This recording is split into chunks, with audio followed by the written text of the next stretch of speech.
All right, we are on the bus heading to the first of two schools for the school, finishing off the school choice event, and I'm with Aaron Gardner.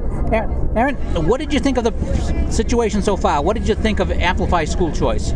I think it's been a great conference so far. It's been really heavy on information, and we've been able to ask a lot of questions from a lot of experts to get a better idea of the school choice situation across the United States and in individual states as well.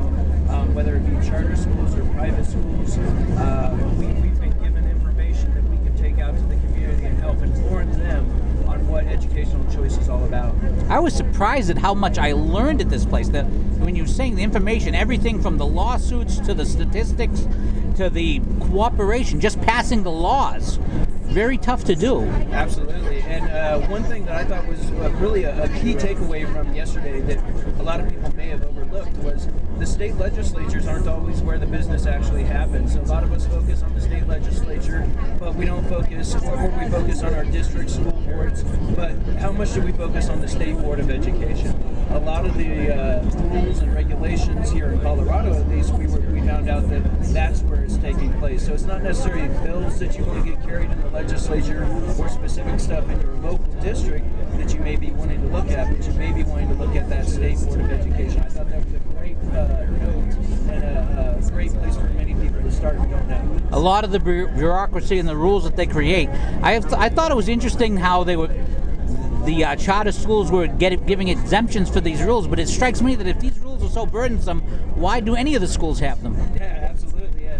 It's funny the way they change things up for charter schools here in Colorado, not only for the per pupil funding being only 80 cents per dollar as opposed to the traditional public schools, but also, like you said, the regulations and stuff. How they maneuver those things is really interesting.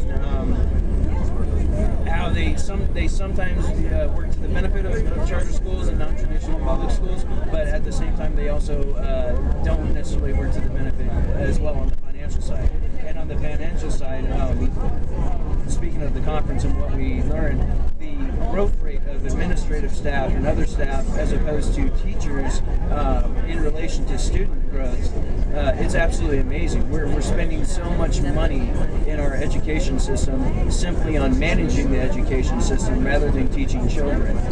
It almost seems like a employment program for administrative staff rather than an education system. Very true. And if people want to find your writing, the writing that you've done in the past and what you're going to be doing about this in the future, where can they go? They can find me at redstate.com. Redstate. So obviously you're going to be at the Redstate Gathering. I'm going to be at the Redstate Gathering. In fact, 2 p.m. today I will be introducing Ken Buck from the stage as a speaker. All right, Eric Gardner, thank you so much for your time. Thank you.